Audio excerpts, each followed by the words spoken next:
Hello, my name is Russell Myers. Welcome to Issues Unite. For several years now, the United States has been increasingly aggressive toward China, and there's always this talk about Chinese aggression, but then those claims are always vague. There's nothing specific that can be pointed to aside from flying jets over Taiwan, but Taiwan is part of China. If they're flying jets over Taiwan, they're flying jets over their own territory. Even the United States State Department official position regarding Taiwan is that Taiwan is part of China, and the United States government officially does not endorse or support Taiwanese separation from China. So, but there are a lot of things that most of what the United States is really being aggressive about with China has to do with trade. So let me take this. I want to show a few things here. All right, so with Taiwan, all right, the United States is trying to step in and break trade between China and other countries. Well, if you just throw out the militaristic parts and take a look at this is from Harvard. All right, so this is Taiwan trade exports.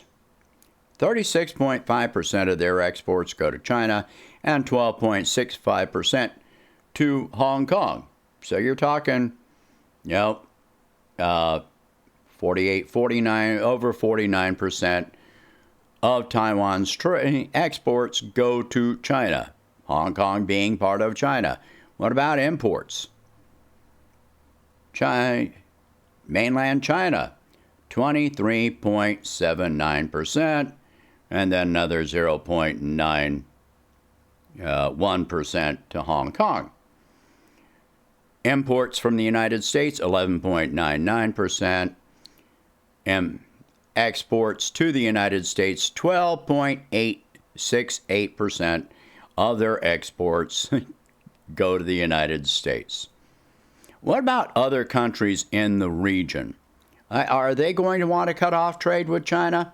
Probably not. Let's take a look at a few other numbers here. So this is Japan. So 26.1% come from their imports come from China. What about exports?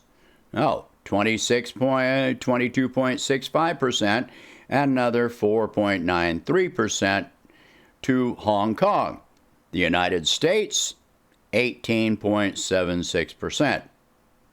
So imports from the United States is 11.56%. Let's take a look at another country. All right, the Philippines. So exports, 21.72% of their exports go to China, 12.92% to Hong Kong, part of China. United States, 12%, less than Hong Kong alone. All right, what about imports? 35.1% of their imports come from mainland China and another 2.64% from Hong Kong. United States, 6.89%. Let's go to one more. All right, this is South Korea.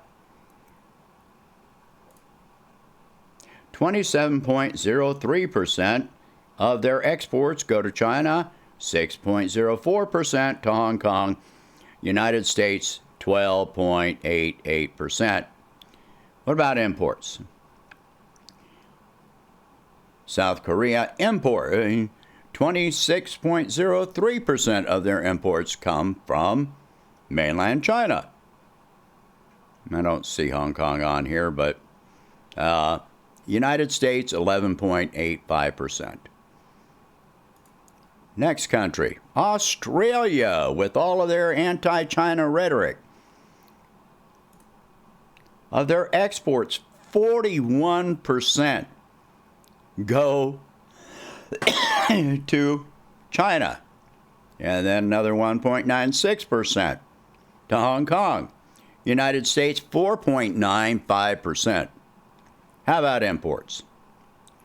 27.57% of Australia's imports come from China. United States, 12.25%. Thailand,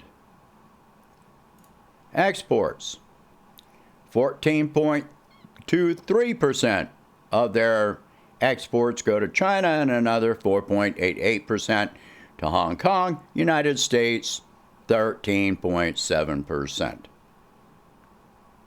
And what about imports? Thailand, 27.2% of their imports come from China, another 1.33% from Hong Kong. United States, 6.04%. Saudi Arabia, all right, in the Middle East.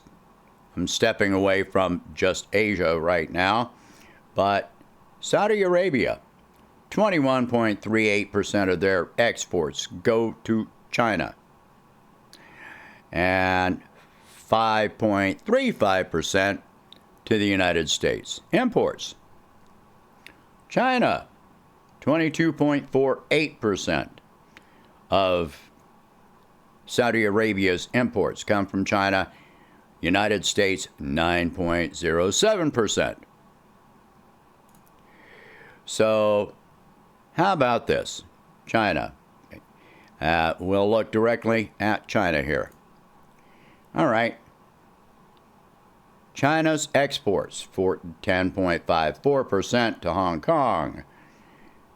United States is China's major export partner, 17.73%. But what about imports? Well, that tells a whole different number. Imports, Japan, 9.07%, Taiwan, 8.86%. Well, that's part of China, but we'll just leave that there. United States, 7.58% of their imports come from the United States.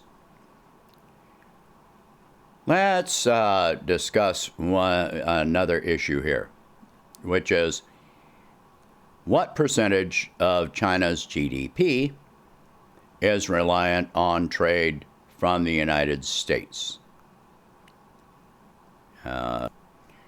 So, as of right now,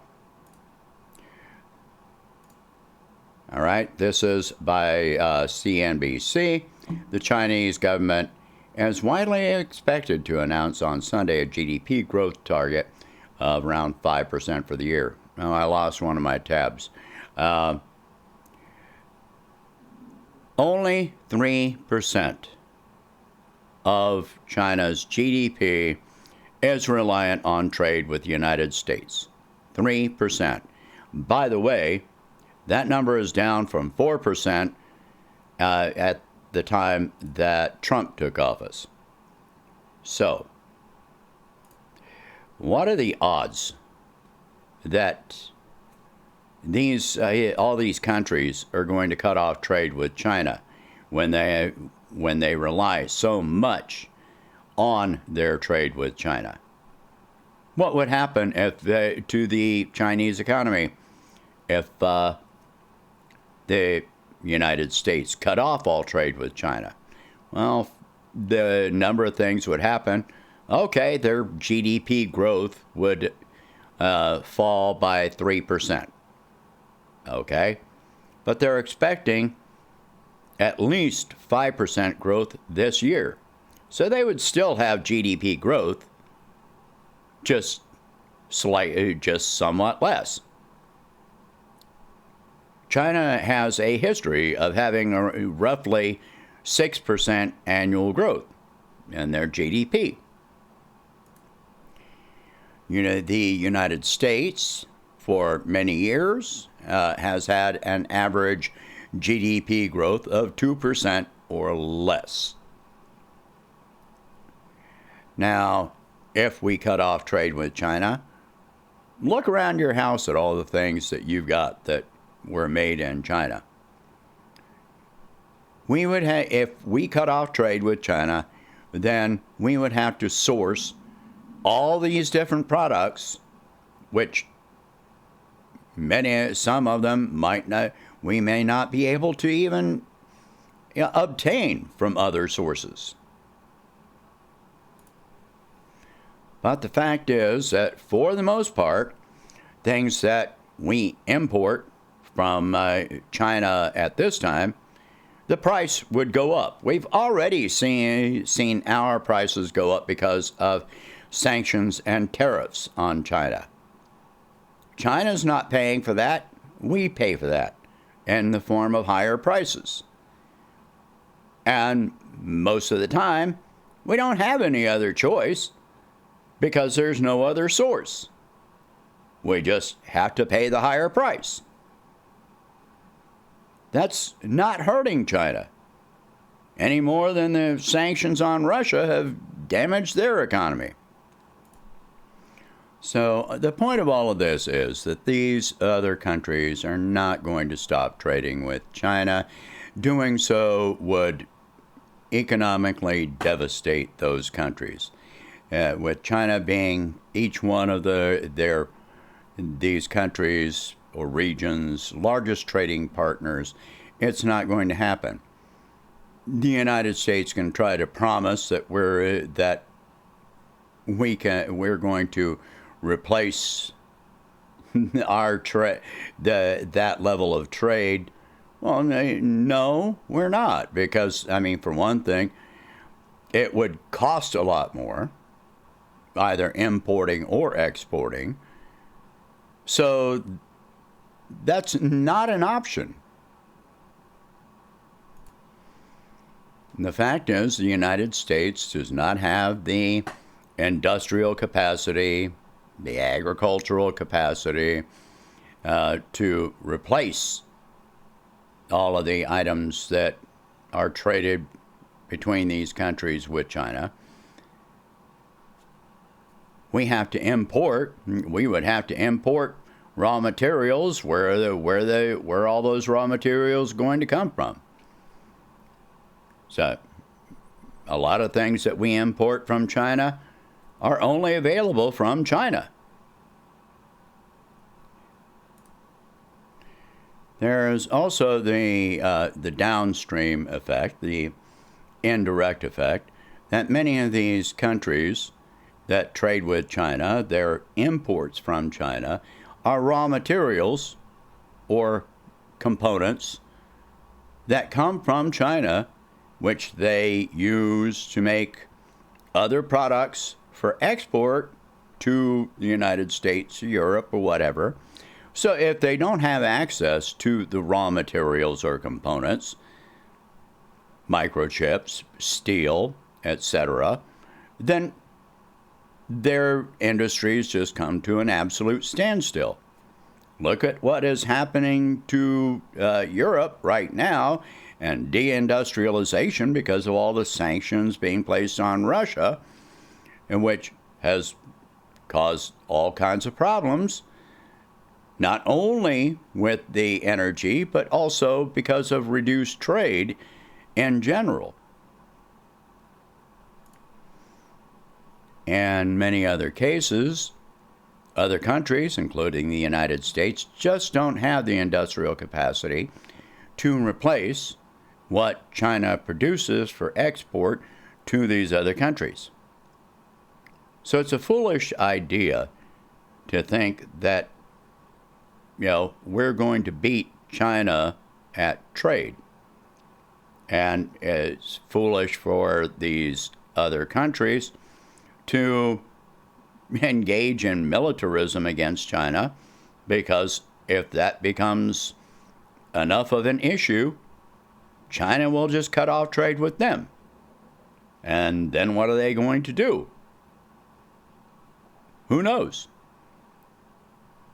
Trying to find other sources, paying more, higher inflation, which they're already suffering because of the Federal Reserve increasing the core interest rate. Even if the United States cut off trade with China, the effects would be an almost immediate collapse of much of the retail industry. It would take years to build up an industrial base to replace all of the items that we import from China at this time. 80% of rare earth minerals come from China, and even rare earth minerals that are not mined in China. A lot of the rare earth minerals that are mined in the United States get shipped to China for processing because China is the only country that has the capacity for refining those rare earth minerals. And they're the only country in the world that has that capacity. So without those rare earth minerals, a lot of products are just going to cease to exist.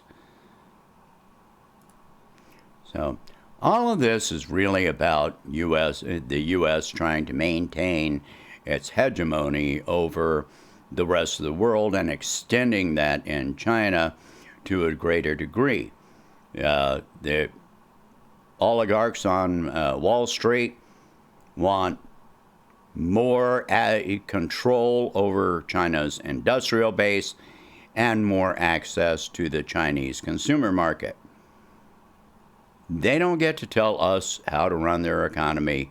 We don't get to tell them how to run, they don't tell us, we don't tell them how to run the economies. But that's exactly what we're trying to do.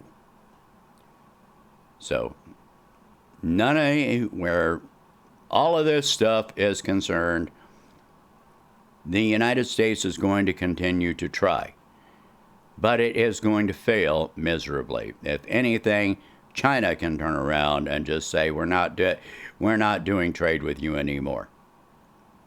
And we'll take the 3% hit on our GDP. Anyway, so if we don't start engaging in diplomacy and fair terms, not the point of the end of a gun barrel, and without all the, threats of sanctions and all this kind of stuff, then China can very well do that. We are headed toward a multipolar world. The dollar is going to lose its, high